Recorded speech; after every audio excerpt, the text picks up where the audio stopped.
and welcome to episode 27 of the Breaking Yarn podcast. My name is Mikaylee. I'm from Albuquerque, New Mexico, and this is my podcast where I talk about my knitting, my crocheting, and my yarn dyeing. You can find me online at breakingyarn.com or anywhere on social media at Breaking Yarn. Today I have one finished object, two whips, a finished object from the community. I will not forget to share it this time. I have a few acquisitions and I have a prize winner for my podcast anniversary. I announced that on Instagram this last week, and I decided that I would just pull a winner from my subscriber list to win a gift card. I did find out this morning though, when I picked a winner, that I can actually only see the people who are subscribed to me if they have their subscriptions on public. So out of 887 subscribers, I could see 336 of you. So that is a very large difference in numbers. So I picked a winner from the ones that I could see. And next time I will probably just, for like giveaways and like things like that, I will probably just have you comment or like or something like that so that I can see those responses and pick from them, because I apparently cannot see all of my subscribers and I feel really bad that I didn't know that. And I know that other channels, more like normal channels, not so niche like knitting channels, have done, oh, we'll pick a subscriber to win $10,000 or whatever. And maybe they're just picking from people who have their subscriptions on public and they just don't say it, or there's another way to see all of the subscribers even if it's not public. I'm not sure how they do that. So just a fair warning, it ended up only being out of 336 people instead of 887, and if your subscriptions are public, then you were in one of those options. But the winner for my podcast anniversary, I just had my 1 year doing YouTube videos here on YouTube, and I chose a winner to win a $25 gift card to my shop, Breaking Yarn, and the winner is Ellie Leva. So if you see this, Ellie, please send me an email, breakingyarn@gmail.com, and I will send you your gift card. Congratulations. If I don't hear from you by the time I record in 2 weeks, then I will choose a new winner. Okay, so with that out of the way, I have a finished object, and it's my Musselburgh hat. I finished this. It's in a mystery yarn. I've talked about this a few times on my podcast. I have no idea what the yarn is or was or whatever, but I do know that it came from Peru. I don't believe it's hand dyed because of how perfect the color is. Let me put this like a hat so you can actually see it. But I blocked it. All my ends are woven in, obviously. There's only two, start and end. Okay, so here's my hat. My finished hat. And you can also flip up the brim as well. This was a fingering weight yarn. And when it's flipped up like that, it's actually 4 layers of yarn on top of your ears, which is a lot and very warm. So I washed and blocked this. I did get some soak in the Pineapple Grove scent for Christmas, and I used that. And you can't really smell it on the item actually, but it smells good when you're doing it. Or, though I should say, my nose is not that great. It's kind of like a joke around people who are like, hey, does this smell bad to you? So I'm just like, I mean, I can smell if things smell bad, but not as bad apparently as my husband can smell things. So anyways, that was a side tangent. But this is my finished Musselburgh beanie, or Musselburgh hat. This is a pattern by Ysolda Teague, and I will be sending this off to a recipient who gave me the yarn from Peru, from their trip to Peru, because I just think that is so sweet for someone to think of me on their trip and travel back with yarn. Whoa. So they're getting a hat. All right, so I have 2 whips. One is a new design, but this one's not it. This is my Honey I Shrunk the Stash shawl. It's a single color brioche shawl. Oops. Here's where I was last time, right at the start of the purple, and I made like a little bit of progress there. Not tons. It does take me a while to get all the way to the ends of each round or row, because it is getting pretty long and squishy, even though it's still pretty baby shawl looking. So not tons of progress. I did really focus on getting my Musselburgh done, and now I can focus on this. I'm just doing it scrappy style and having fun with the colors, not really thinking too much about it. Switching colors when I want to, alternating colors and doing little stripes between colors that kind of look similar. Like I'm doing that right now with this one-of-a-kind color from my shop and this green from the Purling Perry. And I decided to do like 2 rows of each one and then switch colors.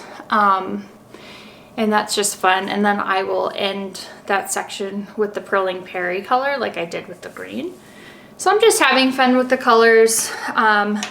This is a pattern by Lesley and Robinson. She is Knit Graffiti on Instagram.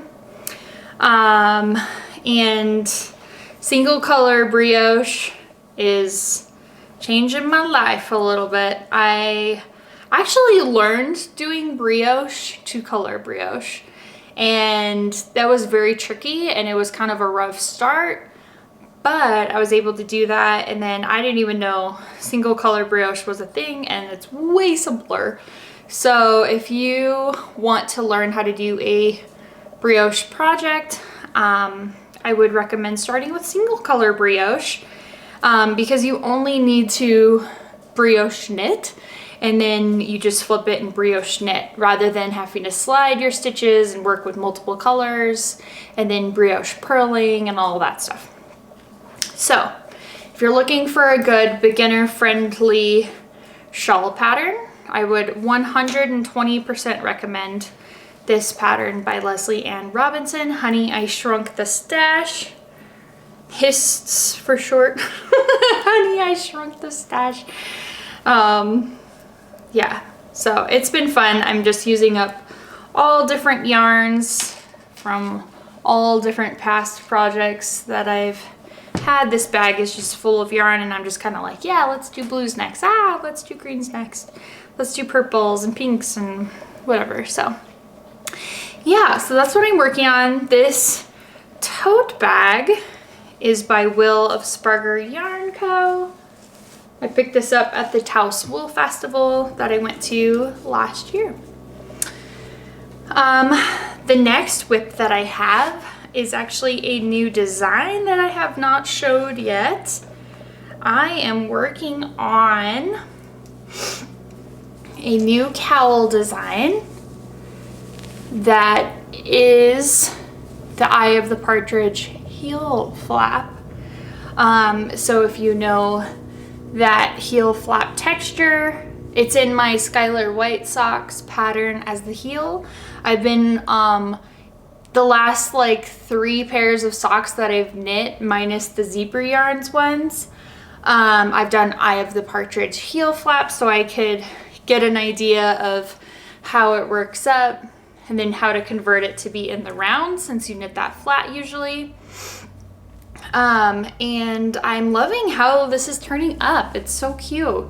It's lightly textured. It's very thick though. Like, because it's meant for a heel flap, it's like really thick. So it'll be a very warm cowl, which is good if you don't want any wind or anything getting through to your neck. This will more than likely be a free pattern once it's done and tested and out. I'll release it for free. And I am using my Swish DK Base in a new colorway that is coming called Holly White. She is the baby in Breaking Bad, Walter White's daughter, infant daughter from the show. Holly White and Eye of the Partridge heel cowl. I am using, this is part of acquisition. Sorry, making sure my stitches don't fall off there. Part of my acquisitions are these sour gummy worm progress keepers from Whitney Marie Anderson, and I'm using this as my beginning of round marker. And isn't that so cute? That one's my favorite to eat, the blue and pink one. So good. And I'll show you the other ones I got too. But yeah, so it's just kind of in the beginning. I'm working on it here and there as I have time and motivation to do that. So yeah, and this is in a bag by Fate's Threads. It is the periodic table. Super cute. Okay, so let me do the community finished object so I don't forget. Last episode I said I had it lined up, I knew what it was gonna be, and then I just completely forgot to record it, and I had an issue with my memory stick when I realized, and I could no longer record because I needed a new memory card. So anyways, I was like, oh well, you know, what do you do? So the finished object for this episode is knit by Lisa. She knit the Ravello. It's a sweater pattern by Isabel Kramer, and she used the colors Hank, Schrader, and Gray Matter in my sock fingering base. And she did striping, or the more solid up top, striping solid at the bottom, and then continue the striping through the arms as well. And I love how it turned out. So cute. You know, I'm a sucker for stripes. Anything stripes are so cute, and they're totally my jam. So I love this sweater. Lisa looks great in it. And I love those colors together. Hank, Schrader, and Gray Matter.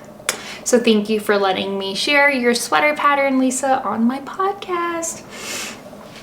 Okay, so now I have a few acquisitions that I got. I mentioned these ones before, so I will show these ones. These are the other two colors of the little sour gummy worms by Whitney Marie Anderson. I will have a link down to her shop in the description box down below. But aren't those so cute? They're delicious. I love those.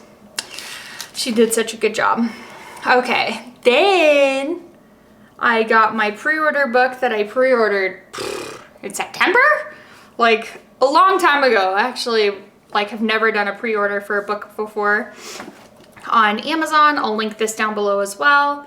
This is a brand new book that just came out by Lesley Ann Robinson. She's knit graffiti designs. I'm knitting that shawl right now from her, and it's brioche knitting for beginners and beyond. And there are so many great patterns in here. Her first chapter is like for beginners, like simple one color brioche projects. Even though like this shawl is stunning, and I might have to knit this one hushed. Isn't that stunning? I love it's a single color brioche with like a really fun border. I hadn't read too much about it. I really like the border, and I love this one. Like a little brioche top there. These are the beginning patterns, and then it gets more complex as you go on with increases, decreases, 2-color brioche. Look at this one. Just not so pretty. Coffee and jewels. The only way to get these patterns as of right now is to purchase the book. I do believe she said at some point you may be able to buy the individual patterns, but as of right now, all of the patterns are exclusive to the book. There's lots of brioche hats. There's lots of shawls. There's another sweater. Like, I'm obsessed. I really want to knit a brioche sweater, but I gotta figure that out. Like what yarns and all that stuff. That also, so I know this is the acquisitions section, but I forgot to mention that I ended up frogging my Valentine wrap that I was knitting out of the Fuzzy Whatnots Advent yarn. I don't know what happened. I became very unmotivated with it, and it was no longer bringing me joy to knit on. And I let it sit there for, about 2 weeks because I just frogged it the other day. But I decided to frog it. I think I don't know what the issue is specifically. Like, why did I lose motivation on knitting that? But I think it was because I'm already knitting a shawl, and knitting a wrap on top of that, I felt like, I don't know. I was just like, am I really gonna, I don't know. I just started wondering if I would wear it. And I started wondering maybe I should knit like a cardigan or a sweater with that yarn. It's beautiful yarn. I don't want it to go to waste in my drawer and not be worn.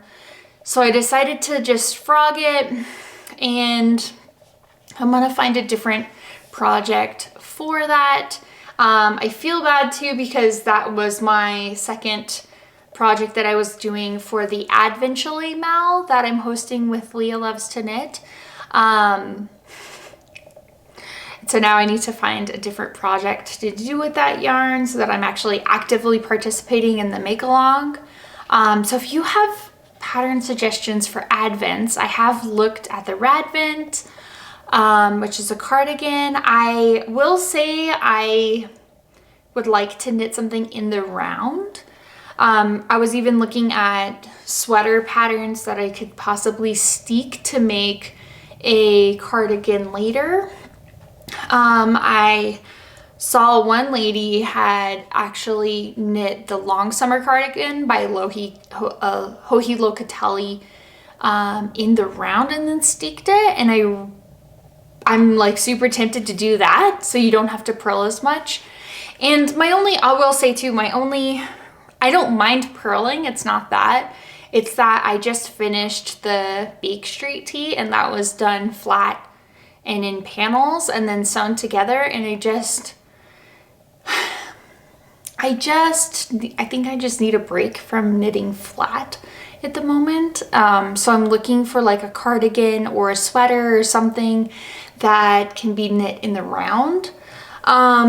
So if you know any like that, or if you know any ones that can be steeked easily, or there's instructions on how to steek it maybe, or like how many stitches they added to steek, let me know in the comments down below, or send me a DM on Instagram or something. I would love your recommendations and suggestions for patterns because I'm kind of a little bit at a loss. And I think I want to do something that I wear like a garment, and not like a shawl or scarf or hat or accessory of any kind. I think I want like either a sweater or a cardigan.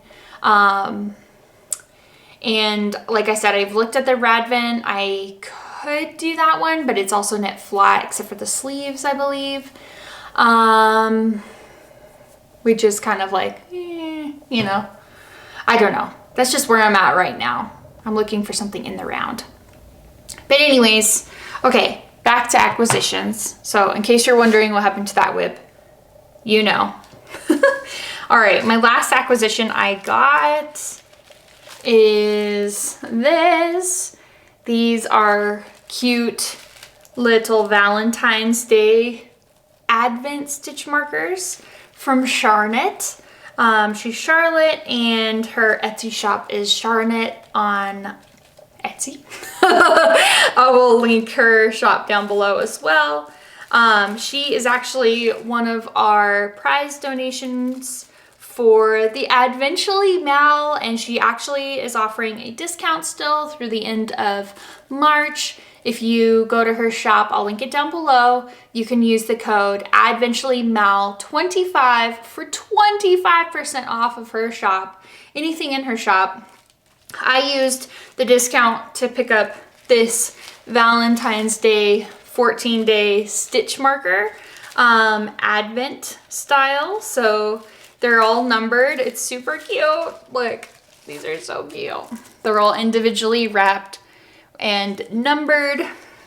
And I have 14 of them to open starting February 1st to February 14th. I thought that was so cute. She might still have a few in the shop. Again, you can go check it out and use the code AdventlyMal25 if you want to get 25% off in her shop. That is not an affiliate link or anything like that. It's not a commission-based thing. She just so sweetly is offering that discount to our subscribers and anybody on Instagram who is participating in the Advently Mal. She also sent a little goodie bag with tea and some chocolates that I've been eyeing. So super cute, super fast shipping, and I'm excited to start opening these starting on February 1st. That'll be really fun. She also has other patterns. I talked about the prizes last episode for the Advently Mal, so if you want to go back and look to see what the prizes are for it, it's in episode 26. I think that is everything. Thank you so much for joining me today on episode 27 of the Breaking Yarn podcast. I hope you have a wonderful day and we'll see you next time. Bye-bye.